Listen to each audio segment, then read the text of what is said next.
ang umagang ito, ang gawain ito. Panginoon, napakabuti mo, Panginoon.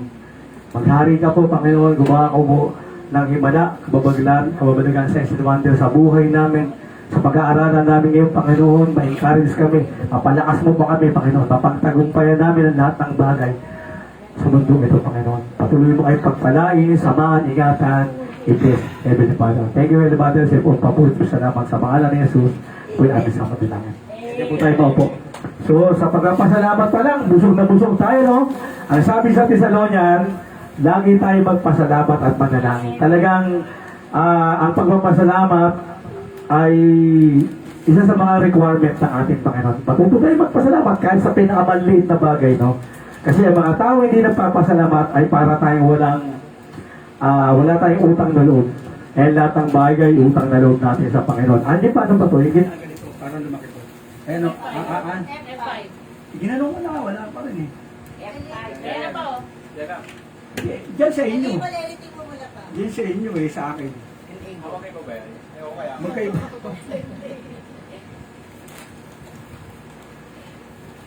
Hindi mo na lang sa amin, Jerry, function yan. Function mo. O, function, hindi no?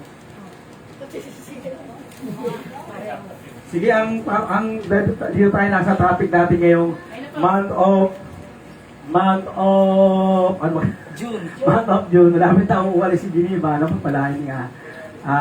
Living in a standing firm of our faith. Mamuhay at manindigan manindigan tayo ng pananampalataya natin sa ating Panginoon. Kailangan talaga ng isang mananampalataya na tayo manindigan kasi dami ng mga inaalok ng mundong ito. Manindigan tayo, inaalok ng mundong ito sa YouTube, sa Instagram. Sa paglabas mo pa lang dyan, ang dami ng inaalok ng mundo, no? Inuman, chismis, no, marami. Pero paano natin magtatagumpay ito? Kailangan manatili tayo, mamuhay tayo at maging manatili tayo nakatindig na nanampalataya sa ating Panginoon Diyos. Okay? Ito na, ang pamagat natin ngayon ay tayo tayong lahat, basahin natin ito mga kapatid. Dito natin kinukuha ang ating pag-aaral ngayon. Matthew 24:13 sa English, Matthew 10:22 sa English, and Mark 10:13 sa English. Basahin natin ang sabay-sabay mga kapatid. Which states, but the one who stands firm to the end will be saved. You will be hated by everyone because of me, but the one who stands firm to the end will be saved. And the gospel must first be published among all nations. But when they shall lead you and deliver you up, take no thought beforehand what you shall speak. Neither do you terminate, but whosoever shall be given you in that hour. That is speak ye, for it is not ye that speak, but the Holy Ghost. Now the brothers shall betray the brothers to death, and the father, the son, and the children shall rise up against their parents, and shall cause them to be put to death. And ye shall be hated for all men for my name's sake. But he that shall endure unto the end, the same shall be saved. Sa Tagalog, basahin natin sa Tagalog. Ito yung Mark 10:10-30, basahin natin sa Tagalog. Ito sa Tagalog. Ito may kasunod pa. And the gospel must be published among all nations. But when they shall lead you and deliver you up, take no thought beforehand what you shall speak, neither do you premeditate. But whatsoever shall be given you in that hour, that is speak ye, for it is not ye that speak, but the Holy Ghost. Now the brothers shall betray the brother to death, and our father, the son, and children shall rise up against their parents, and shall cause them to be put to death. And ye shall be hated in all men for my name's sake, but he that shall endure the end, the same shall be saved. Nasa pala natin kanina. Sa Tagalog, ngunit kailangan muna may pangaral sa lahat ng bansa ang magandang balita.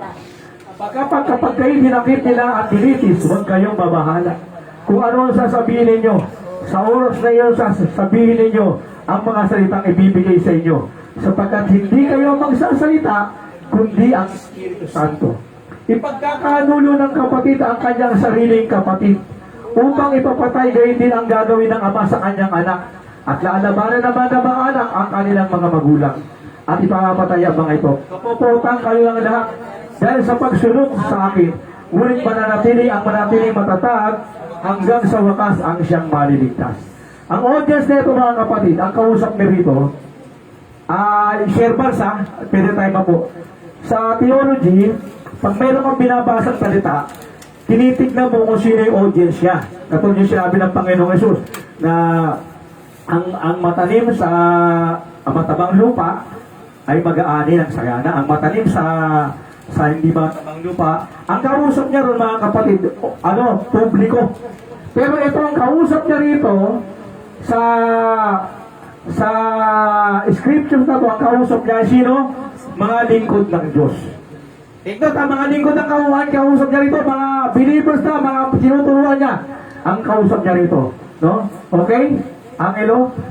Living in a standing firm of our faith on Jesus for the gospel. You know? Ang pamagat natin is for the gospel. Kasi binasa natin kanina, sabi niya, kailangan munang maipayag ang gospel. Ang ebanghelyo bago dumating ang paghuhukom. Ang gospel muna.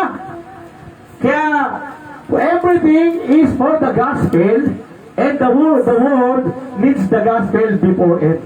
Lahat puro sa gospel. Ang buhay mo dapat sa pag-gospel. Bago dumating ang wakas ng mundo ito, kailangan may payag ang gospel. Okay? Ito po. Preach pure gospel. Dapat pure gospel. Pag sinabing pure, sabi ni Google, kilala niyo si Google. Si Google, tsaka si Miriam. Miriam Webb, sabi niya, pure. O pure. Adjective to. Not mixed or adulterated with any other substance or material can run on pure. Ibig sabihin, walang mix to. Pure gospel ang ituturo mo. No, walang halong negosyo. Pure gospel lang. No? Sabi po, without any extraneous and unnecessary elements. Walang elements. Dapat pure gospel lang ay tuturo natin. Amen po ba? Amen po ba? The word pure originates from the Latin word purus, meaning clean and mixed or free from dirt.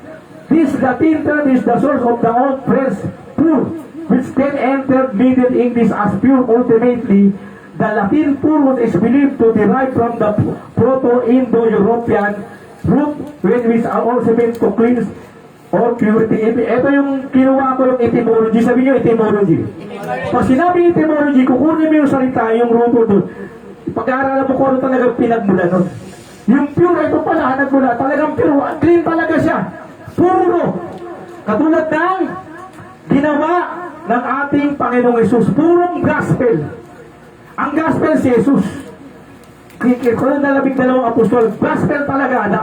Sabi sa Bible, namuhay at namatay ang Panginoon sa gospel. Kaya lang nakakalungkot kayo mga Panginoon, ay mga kapatid. Papatotoo ko sa inyo, meron kaming itinatag. Kasi sabi ko sa isang chaplain, pastor, sabi ko, kapatid, ang dami nating chaplain si rito sa Manila. Pero sa ibang lugar to, katulad niyang Nakpil. Ang Nakpil sa Quezon City. Yung active naman sa Mindanao. Bakit hindi tayo magtatag ng sarili nating Manila? Chaplaincy sa Manila. Nagtatag kami. Kami talaga ang dalawang nagtatag nito, tapos maraming ginamit. Kaya lang, yung presidente namin, nagtaka ko, ba't nandun siya? Yung presidente na ito, hindi siya nagtuturo sa pulis. Dati ko ba't nandun ito? Naging presidente. Kaya lang ang nangyari, pag iba yung vision namin makapagturo sa pulis at sa barangay. Yung presidente, nag-iba vision niya. Minix niya nagkaroon ng parang business. Wala namang problema ron. Kaya lang, yung chaplaincy na ititag namin for the gospel, makapagturo sa pulis at sa barangay. Pure gospel. Kaya lang nagkaroon to ng mix. Na ang mix nito dapat tatalagang nga rito, kaya ayoko na nakipag-partner siya sa isang magaling na tao, UP graduate, marami siyang tinatawag na PhD. Ginamit siya ng Panginoon para magkaroon ng yung tinatawag na senior high school na isang beses ka lang mag-aaral 3 oras. Pag ang pastor nakakuha ng isang pastor ng isang senior high school, dito pa natin kayo, magkakaroon ng 1,000 yung pastor. Maganda, di ba? Magkakaroon ng 1,000, di ba? Di ba, naka-40 tayo rito, mag-aaral ng senior high school. Hindi ka na pupunta rin sa mga kung saan-saan eskwelahan. Tayo pwede na. No? Nilikha to ng isang matalinong babae. Yun ang vision niya, yun ang ginawa sa akin. Kaya nang ipagparte ng yung ginawa namin, nang iba yung vision, ang vision namin, yun ang vision ng magaling na babae, yun ang vision namin. Hindi na yung ang gospel may turo sa pulis, hindi na yung gospel may turo sa barangay. Nang iba na, yung vision ng binuo namin, yung vision ng babae na i-present, hindi na vision namin. Mix na yun. Iba na yun. Hindi mo na vision yan eh. Maganda kasi kikita ng 1,000 pag naka-40 ka, di ba? Nakapagbuo tayo ng 40 ng senior high school. Dito ka na mag-aaral. 3 hours lang sa 1 linggo. 3 hours lang. At ito ay nakasasik ng DepEd ng KID. At lahat na, kasi matagal na sila, at lahat na nakapasa rito, nakapag-enroll sa UP, sa Lasal. Magaling yung turo nila. Kaya lang ibig ko sabihin maganda to, kaya lang minix mo na eh. Yung vision mo kasi gospel eh. Kaya lang yung vision ng binuo namin, yung vision ng matanda, doon napunta, iba na yung vision ng mix na. Liable tayo dyan, hindi pwede yan. Kasi meron tayong pattern. Sino pattern natin? The pattern natin is the one and only Lord Jesus Christ and the 12 apostles. Walang mix. Walang anumang elements. Pure gospel na itunuro ni Lord Jesus Christ. Kaya naging makapangyarihan sila. Kasi nababawasan yung power at anointing pag minix mo yun, mga kapatid. Nagiging hindi siya genuine. Yan ang gusto ko rito. Ba't ko dinala kayo? Kasi may tinatawag ngayon na modern gospel. Yung tinatawag na modern gospel, ginagawa ng network, magkakaroon ng network, yung mga pastor, no, katulad ng business, hindi genuine yun. Dapat pure gospel, katulad ng ginagawa namin, nag-aayag kami ng banal na salita ng Diyos, ng mabuting balita sa kalye. Wala binibigay kasi hindi ka nang pagkukulangin ng Diyos eh. Pangako ng Diyos yan, ba't magninegosyo ka pa? Ang Diyos ang magbibigay sa'yo, tumawag ang Diyos sa'yo eh. Walang masama kung magnegosyo ka. Sarili mo yun, wag mong ihalo sa gospel. Amen po ba? Amen po ba? Amen. Merong isang matanda, negosyante, yung nakapagbibigay ng maliit na Biblia, sa may maliit na Biblia, yung maliit na gano'n, yung kulay verde. Ano mo, vision ng matanda na yun, mayaman sila. Kaya lang, nagkaroon sila, bibigyan sila ng vision ng Panginoon, na magbigay sila ng Bible, walang halo. Sineperate yung business nila, at yung pagbibigay nila ng Bible, para sa gospel. Nakaseparate yung business nila. Alam mo, lumaki ng lumaki yun, kaya maraming buong mundo, nakapag-vision ng milyon-milyon na ibigay nila ng Biblia kulay verde, pinamimigay nila sa pulis, pinamimigay nila sa hotel, pinamimigay nila sa lahat ng tao. Pure yun. At pinagpala sila. Amen po ba? Amen po ba? Okay. Dapat pure gospel ha, walang halo, don't mix. No other substance or element. Okay. Ito na. Number 1, preach the gospel like Lord Jesus and the 12 apostles. Panalahipian natin ito. Preach natin ito. Katulad ng ginagawa natin dyan, wala tayong mix. Kasi ang gospel po, may halo talagang pagpapakain yan. Nagpakain pa ang Lord? Magkasama yan. Kaya tayo nagpapakain tayo. Pero kung nagpapakain ka lang, walang bilang yan. Kailangan gospel, and alam mo sino gumawa ng ayuda? Sino ang unang-una ng ayuda? Ang unang-una ng ayuda, hindi yun nangyari yung COVID-19. Hindi. Ang unang-una ng ayuda ay sa Lord Jesus Christ. Nagpakain sa 5,000 tao. Pera pa yung mga bata. Sila ang unang-una. Kaya magkasama ang gospel sa pagpapakain. Tama yung ginagawa natin eh. Tayo nagpapakain sa magata at nagtuturo ng gospel. At ng word of God. Kaya lang, walang halong business. Walang halong business. Pure gospel lang. At pagpapakain. Amen po ba? Move! Meron tayong patang ha? Sino patang natin? Ilang gagawin natin? Wala na tayong mag-mimix. Wala na tayong dadagdag. Gospel is more than enough. Amen. Yung dimension na gustong iparating ng gospel, yun lang ang gawin mo. Huwag mo nang haluan. Liable tayo dyan. Move towards the divine dimension that the gospel is for. Doon tayo patungo kung anong hinihiling ng gospel. Doon lang tayo, focus lang tayo ron. Amen po ba? Amen po ba? Katulad nga nagpapaya ko ng salita ng Diyos, ng gospel sa Blooming Trip. May nagbibigay sa akin. May nagbigay sa akin. Ang beses na binigay sa akin, tinanggihan ko pa.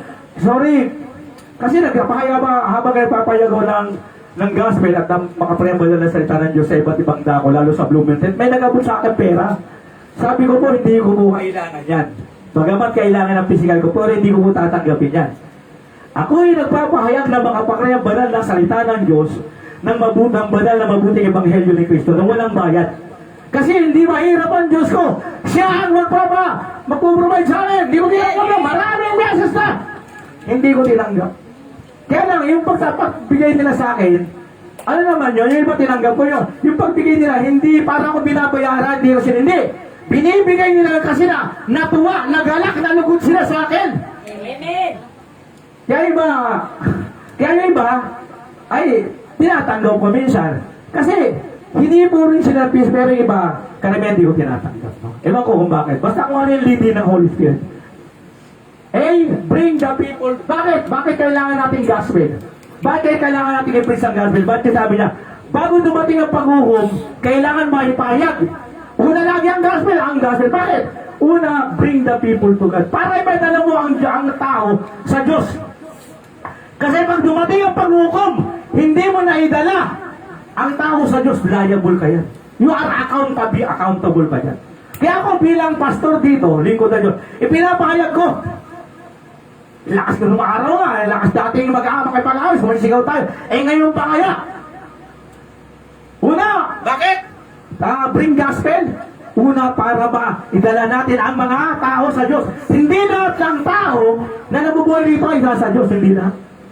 Pag sinabing people of God, sabi sa Israel, the people of God, pag sinabing people of God, lahat ng sumasampalataya sa Diyos. Lahat ng sumasampalataya kay Kristo. Genuine, ha? Kasi may tatlong Christian. Carnal Christian, yung namumuhay sa carnal, no? Nagsusugal, lasing, that is the carnal Christian. Religious Christian, ito yung mga nagpo-prosesyon, luhod dito, luhod doon. Pero yung buhay, hindi nagbabago. That is a religious Christian. Lalo pang sila sumasama, masama ang bunga, masama ang ugali. That is a religious Christian. Maraming ugali, mga manang. Pero the genuine Christian is us. Tayo ang genuine Christian. Why? Sumusunod tayo sa kalooban ng Diyos. Nangangaral tayo ng salita ng Diyos. Namumuhay tayo na ayon sa karakter ng Lord Jesus Christ. We are living with the like of Lord Jesus. Amen po ba? Amen po ba? No? Kaya lang sabi ron, may magpe-persecute talaga. Kasama talaga pag naglingko sa Diyos, may persecute. Meron talagang pinadadala ang diablo para ikaw usigin, laitin, hamakin. But living in standing firm our faith to Lord Jesus Christ. Manatili ka! Ako, ang dami kong pagsubok. Takot na pagsubok hanggang ngayon. Pero I am living and standing firm of our faith to Lord Jesus Christ. Alone. Amen. Pangalawa, talk to serve in worship Him is faith. Turuan natin sila. Bakit gospel? Ang gospel ang magtuturo sila para sambahin siya sa Espiritu at Katotohanan. Tuturo natin sa tao. Amen po ba? Mga bata, maganda yung pagtuturo. Ganda na tinatalakay noon. Nakinig ako, ha? No? Kay Mordecai. Sino ang tinuturo ka? Siya mga bata. Ano tinuro ni Ma'am kahapon? Noong Sabado. About? Sino yung babae? Si Esther. Sino yung nananakit sila, umuusig sa kanila? Sino? Sino yung sino yung Hudyo na sabi kay Esther ay kaya ka dinala dyan para tulungan mo kami. Kasi pag hindi mo ginawa yan, iba yung tutulong sa amin. Sino? Si Mordecai. Yung gahaman. Simple, si gahaman. Ito yung persecutor. Nagpe-persecute kay Esther, kay Mordecai sa Hudyo. Kasi papatayin lahat ang Hudyo. Ang ganda. Alam mo, maganda yung tinutulong kasi nare-review. Binasa ko niya, kaya lang, mas maganda, no? Tayo, kung hindi ko gagawin to, may ibang magpapastor dito sa lugar na to. Pag hindi ko ginawa to, may ibang magpapastor dito. Kaya hindi nyo ginawa nun sa Bible study, may ibang gagawa nun. Amen po ba? Gospel ang So, turuan natin sila, dali natin ang tao sa Diyos. No? Kayo mga kaibigan, kayo bago lang kayo, no? Ang church po, papaliwanag ko sa'yo, ang church, hindi nagtayo ang dahil bago ka lang, hindi nagtayo ang Diyos, si Kristo, ng relihiyon, ng denominasyon. Kung sinabi relihiyon, at po ito yung mga Catholico, Muslim, no? Mga Buddhist ng relihiyon. Denomination, under the religion of Christian, denomination, Baptist, Methodist, Pentecost, walang ganyang tinayo ang Diyos. Isa lang ang tinayo ng Diyos. Sabi ng Panginoong Kristo, Peter, in this rock, I will build the church. Isa lang ang tinayo. Hindi siya nagtayo ng any religion. Wala pang religion, wala pang anumang any religion ng panahon na tinayo ni Kristo. Ang church, wala, zero talaga. Kaya nagsulputan itong mga religion na ito, ginamit ang religion para ang dami mga pera ng mga ito. Pinapaliwanag ko lang sa inyo, no? Para mabuksan kayo. Kasi pag nakatali ka sa relihiyon, ang tawag sa'yo, religious ka lang. Dapat maging genuine Christian ka. Katulad kami, ang religion, sinabi ng Panginoon, papaliwanag ko lang sa iyo, asambahin niyo ako sa espiritu at katotohanan. What is the theology of the worship in the spiritu? Ibig sabihin, He is not bounded by the place. Ito, makalit kayo sa theology namin tinuturo to. Ang ibig sabihin ng worship in the spiritu, ang pagsamba sa Diyos is not bound by the place and by the number. Kahit saan ka, kahit umuuho ka, pwede mo sambahin ang Diyos. Kahit naglalakad ka, pwede mo sambahin. Hindi ka nakatali sa reliyon o sa denomination ng Diyos. That is the meaning, the very meaning of worship Him in spirit and truth. Amen po ba? Amen. O may babibigay pa ako sa inyo. Ito. Hindi ko ito nakuha sa Biblia, sa pag-aaral. Binigay sa akin ito ng Holy Spirit. Ang sabi ng Diyos, pinag-aralan ko, ba't kaya?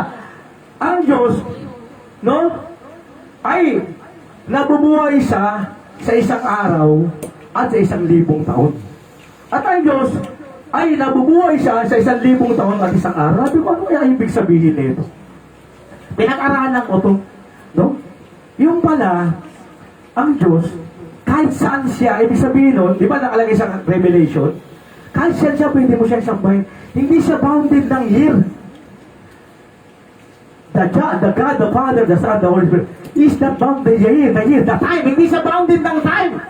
Kaya sabi niya rin sa Revelation, siya ay nabubuhay sa isang araw at sa 1,000 taon, at siya ay nabubuhay sa 1,000 taon at sa isang araw. Ibig sabihin po, ang Diyos hindi siya bounded ng time. Hindi siya bound, kasi may magaling yan eh. Hindi siya bounded ng panahon. Kung ano ang Diyos noong unang panahon, siya pa rin ngayon. Makinig kayo mga kapatid, yung Diyos doon at Diyos kayo, siya pa rin ngayon, hindi siya nagbabago. Kaya nga hindi siya nagbabago, siya pa rin noon hanggang ngayon. Ang tinatawagan mo, gumagawa ng himabalang kaubalan sa isinuan, ang nagbigay ng gospel. Amen? Okay, number 3, the world's time depends on the gospel. Ang panahong ito, ang mundong ito ay nakadepende sa gospel. Hindi ko ni kani-kaninong economist, kung ni kani-kaninong presidente, hindi. Nakadepende ang sanlibutan ito ang panahon ito sa gospel. Kaya nga sabi ng Panginoon, ipaaral nyo ang salita, ang mabuting balita, dito sa Jerusalem, sa Hudyo, at sa buong mundo. Nakasalalay sa iyo. Ang sabi ng Bible, pag nakarating nakapakinig na, ang lahat ng gospel malapit na. Malapit pa lang dumating ang Panginoon. Malapit pa lang. Hindi pa inaabot yung Pakistan, lumalakas at pinapipray ko kasi lahat ng bansa pag-pray nyo. Kasi ayon sa panalangin natin para dumating na yung paghukom. Sa China, pinakamalakas na gospel evangelist, alam mo sa China. Libo-libo ang nako-convert everyday. Kasi bakit? Ang pinakamaraming tao sa buong mundo, ano? China. Ang sundalo pa lang nila, 1 billion na. Sundalo pa lang yun. Tayo, nasa 120 million pa lang, talagang wala tayong ibubuga. Di ba? Sundalo pa lang nila, 1 billion na. Ang sumusunod, yung India. Yung India, grabe ang revival sa India. Ang lakas ng gospel sa India. Ganon din sa China, pero hindi lang. Siguro mga 1/3 pa lang ng China. Ang sabi ng Bible, sabi ng Biblia, Pag nakarinig na lahat ng gospel ang buong tao, lahat ng tao, malapit pa lang dumating ang Panginoon. Kaya kailangan magsipag tayo. No? Sa Saudi. Sa Saudi, ang unang-unang nag-spread ng gospel doon, hindi Katoliko. Pastor na pinitay pa. Ang unang-unang nag-share ng gospel sa Saudi ay ang pastor na pinitay. Kailangan nakinabang, alam mo, Katoliko. Magkakaroon na ngayon ng simbahan ng Katoliko sa Saudi. Pero ang puro dulo ng pag-spread ng gospel sa Saudi ay Katoliko, ay pastor. Napakabawal nung, buti nga nung Saudi ako, hindi na ganong pinipersikot ang mga Christian. Pero dati, binita yung pastor na yun. Pero nakinabang ngayon, no? No? Amen po ba? Amen po. Kasi bakit? Gusto niya ipahayag, maturuan yung mga tao na sumamba sa Diyos, sa tunay na Diyos. Katulad ng ginagawa na. Gusto niya turuan ng tao na sumamba sa Spirit katotohanan, not in the image. Amen po ba? Amen po ba? May your life bringing and carrying the gospel with no fear. Huwag kang matakot, dalihin mo ang gospel na walang takot at pangamba dahil sasamahan ka ng Diyos. Amen po ba? Ang sabi ng Panginoon sa Matthew 18:20, sabi niya, I will never leave you here. I will be with you until the end of the world. Matthew 18, ano yan? 20:18. Ako'y siya sa inyo hanggang sa katapusan ng mundo. Papahan niya yung gospel. Amen po ba? Amen po ba? May your life be the gospel and be assured that the Lord Jesus will always be with you. Maging buhay mo ang gospel. Lahat gospel. Nasa jeep ka, gospel. Nasa bus ka, gospel. Nasa paaralan ka, gospel. Mag-aaral ka, magsingit ka lang kahit mag-insert ka lang ng konti sa mga estudyante. Gospel. Sa pamilya mo, gospel. Hindi yung pinapayag mo yung bagay gospel. Hindi lang yun. Sumunod ka sa kalooban yun, nag-gospel ka na. Nakikita nga naman tayo. Amen po ba? Amen po ba? Intentionally ito mga kapatid. Intentionally demonstrate the gospel season or object. Gawin mo ito. Tag-ulan, tag-araw, tag-bagyo, tag-lindol. Mag-gospel ka. Season or out of season. Ibig sabihin nun, kahit anong panahon. Kahit umuulan. Kahit umuulan. Nakanasan ko na bumabagyo, umuulan. Nag-gospel ako, nagpapayag ako ng salita ng Diyos. Naranasan ko nagpapayag ng salita ng Diyos. Kinukot siya, totoo. Dami, totoo ba yan, totoo ba yan? Naranasan ko na lahat yan. Naranasan ko na yung mga Muslim, dating daan, nakalaban ko yan dahil sa gospel. Pero, binigyan ako ng karunungan para sagutin ko sila. Ano sabi? Sino sasagot? Ang Holy Spirit. No? Nasa Masbate kami. Nakwento ko na ba sa inyo sa Masbate? Masbate kami. Naimbitahin ako para na sa isang anniversary ng isang malaking church. Parang isang linggo ata ako, no? So, naimbitahin ako. Sabado, mangangaral ako sa mga bishop at pastor. Sa linggo, mangangaral ako ng yung anniversary talaga. Namelengke kami sa Masbate. Biglang isang JIL na pastor, nagpipreach siya ng gospel. Kaya lang, minak siya ng Islam, ng Muslim. Minamak siya ng Muslim. Iniinsul siya, palibasa, siguro walang apologetics. Kaya importante may apologetics siya pag pastor kayo. Dyan ako ginamit ang pa-expert ako sa apologetics. Puri ng Diyos, glory to ng Lord, Christ Jesus, to hold pagod. Kasama ng Diyos sa langit ang buhay tagaling noon, ngayon magpanong sa lahat. Minamak yung born again na JIL, na pastor. Kaya lang, sabi nung conductor, galing siya ron, kasi doon siya nagtatawag ng pasahero. Sabi niya, kawawa yung yung pastor doon na buong natin, no? Hindi makaporma doon, hindi makasagot doon sa Muslim. Paakit na kami, akit na ako, sabi niya nung nag-invite siya kay pastor. Sabi niya, pastor, balikan natin. O sige, balikan natin. Bumalik kami. Alam mo, rinig ko na yung pagmamaking, insulting this Islam to the deity of our Lord Jesus Christ. Yung ini-insulto niya, no, ang pagka-Diyos ng ating Panginoong Isus, deity pagka-Diyos ng ating Panginoong Isus. Alam mo, nagulat na lang ako, sumigaw ako na malakas. Sabi ko, wag po kayong maniniwala sa taong ito, tinulo ka ng gano'n. Yung mga tao nagtingin na sa akin. Ay, hindi ko alam ba't pinagawa yun eh. Sabi ko, Brad, tingnan ko yung Biblia mo ha, kung paano ba itong Muslim na ito hawak-hawak, Biblia hindi Quran. Sabi ko, pwede ko bang mahiram yung Biblia mo? Binigay sa akin ito babasahin ko sa'yo. Yung sinasabi mo na si Kristo ay Diyos, babasahin ko sa'yo. Sabi ko, ang Islam, pero bago nagpahayag ko ng history, ang Islam, 530 lang nabuhay si Muhammad. 630 lang siya namatay.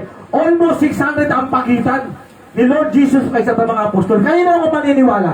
Sa unang nabuhay, ako kay 530 lang. Si Lord Jesus Christ nabuhay baka 50, 70, 80. Ang layo ng pagitan. Pinasa ko. Unang diyang 520. Sabi ko, malakas sapagkat nalalaman natin na tayo ay nasa anak ng Diyos. Ang buhay na walang hanggan. Si Kristo. Ito, ang tunay na Diyos. Ginang ko sa mukha niya. Ginagawa niya, walang ganyanan. Basahin mo. Sapagkat nalalaman natin na tayo na sa Kristo ang buhay na walang hanggan. Ito, ang tunay na Diyos. Pamira ka. Hindi siya nakasagot. Sumunod pa yung pastor na imbita sa akin. Gospel yun, mga kapatid. When you preach the name of Lord Jesus Christ, you preach the gospel. Amen. Preach the gospel, pure gospel.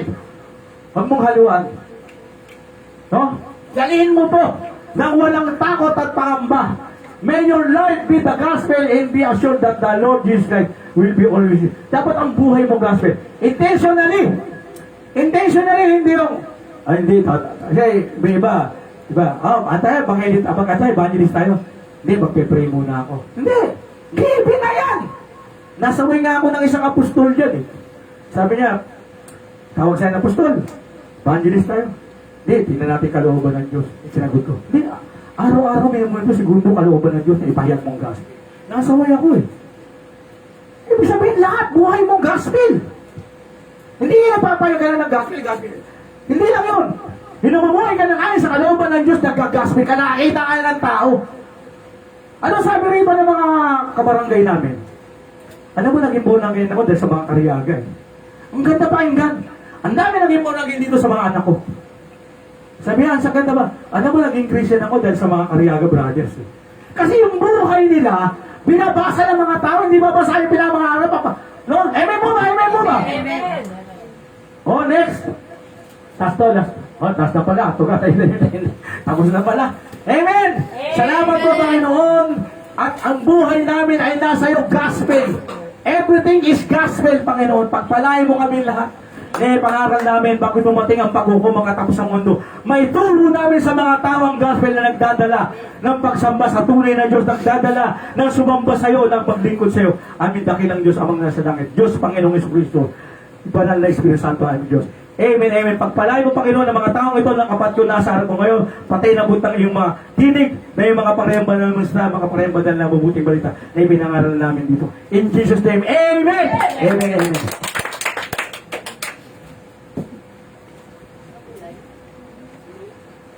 Tapos na pala.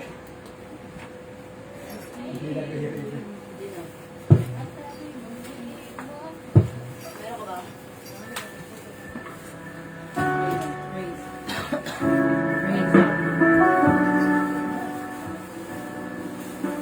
Praise.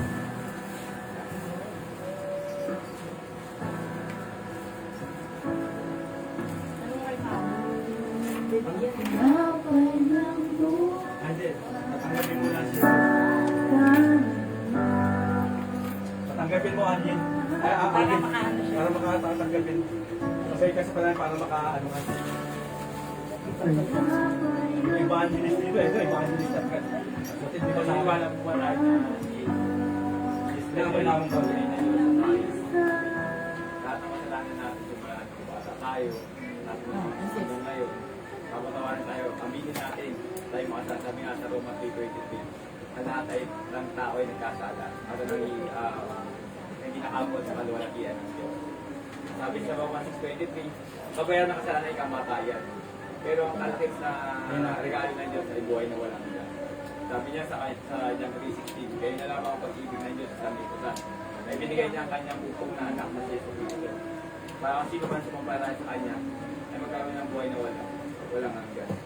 Tayo, aminin lang natin na tayo makasalanan kasi si Jesus Christ, binuwis niya ang kanyang buhay para sa ating makakasalanan. Diba? tayo aminin natin at gagawin natin to. Itong panalangin na to, susunod lang po ay sa panalangin na to. Amin natin na tayo makasalanan, tatanggapin natin siya bilang Panginoon tagapagligtas ng buhay. Ready ba kayo natanggapin si Jesus Christ bilang Panginoon tagapagligtas ng buhay niyo? Hindi sa dito sa pilitan. Ito po ay, ngayon sa oras na ito, hindi po aksidente na nandito kayo, kayo dinala ng Diyos para tanggapin siya bilang Panginoon tagapagligtas ng buhay. Handa po ba tayo? Sunod lang po ay sa panalangin ko ha. Sabihin po natin, Panginoong Jesus, inaamin ko po na ako po'y makasalanan. At ngayon po, Panginoon, tinatanggap kita bilang Diyos at Hari ng aking buhay. Kayo na po, Panginoon, ang umawak ng aking buhay.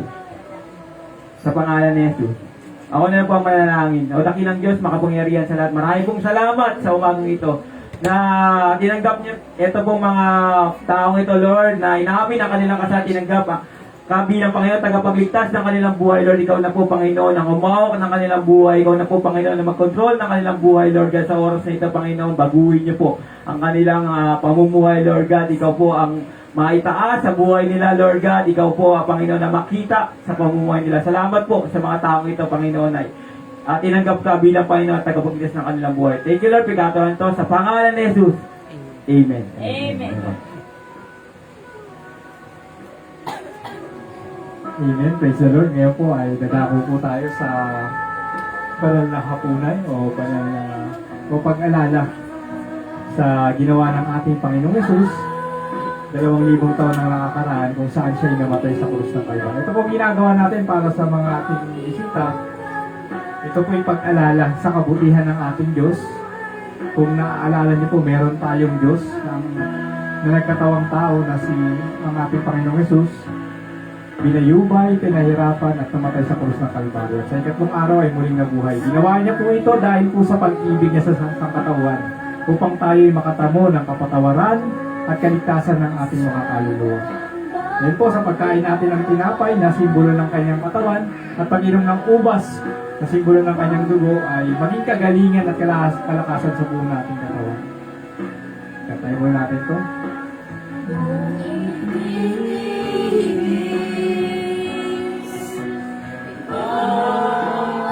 Aking pagmulay, ako'y kasama ng namatay.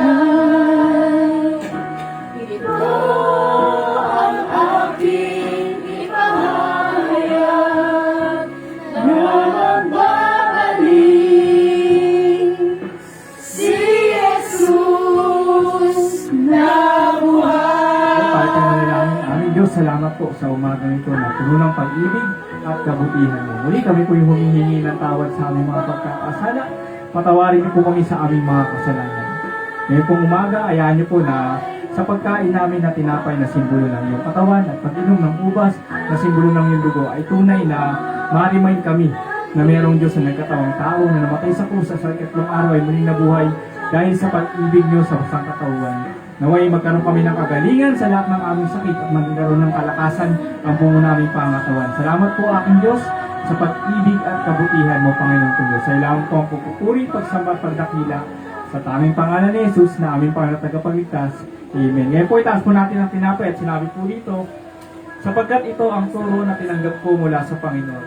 At ibinigay ko naman sa inyo noong gabing siya ipagkanulo, ang Panginoong Jesus ay gumampot ng tinapay. Nagpasalamat at pinagpira-pira sa iyo.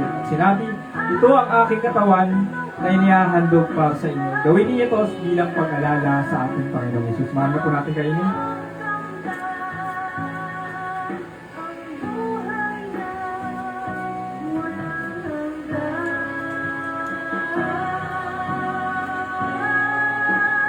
Yan ang po, itaas po natin ang ubas at sabi po dito. Matapos maghapunan, dumampot din siya ng kopa at sinabi, ang kopang ito ang bagong tipan na pinagtitibay ng aking dugo. Tuwing iinumin ito, gawin ninyo bilang pag-alala sa ating Panginoong Jesucristo. Mari na po natin inumin. Sapagkat tuwing kakain kayo ng tinapay na ito at iinom ng kopang ito, Pinahahayag ninyo ang kamatayan ng Panginoon hanggang sa kanyang muling pagparito. Sa kanya lahat ng pagpupuri, pagdakila, at pagsamba. Amen.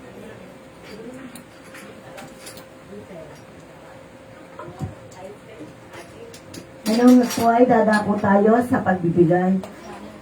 Ang lahat po ay naanyayahan ko na magbigay sa Panginoon at ang nagbibigay po ay tumatanggap.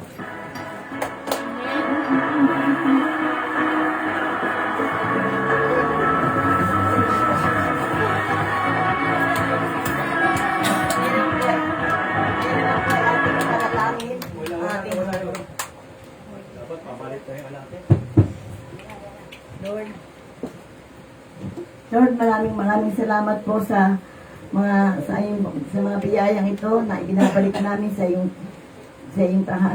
piling at kami po ay magamit po namin ito sa aming simbahan sa pagpapalaganap ng iyong salita, Panginoon.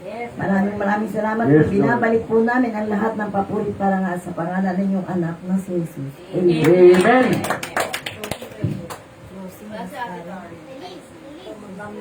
Ma'am na lang. Tayo po'y manalangin, no? Victory prayer. Heavenly Father, salamat po sa tagumpay na pinagkaloob niyo po sa gawain na ito. Kayo po ay naitaas sa buhay ng bawat isa. At sa aming pag-uwi at paghiwa-hiwalay, Panginoon, ingatan niyo po kami. Makarating kami ng safe and sound sa aming pupuntahan, sa aming mga bahay, Lord God.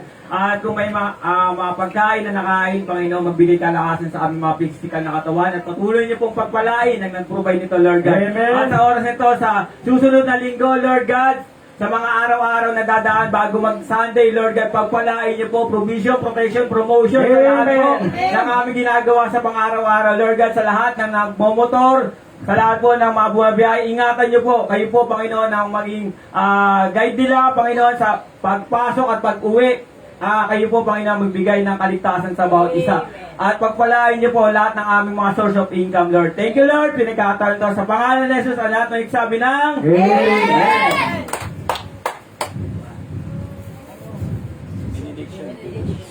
Okay. Tayo tayo lahat. Palakpakan natin ang malakas na malakas ang ating Panginoon makakabot sa langit. Hindi lang sa bubong. Malakas na malakas.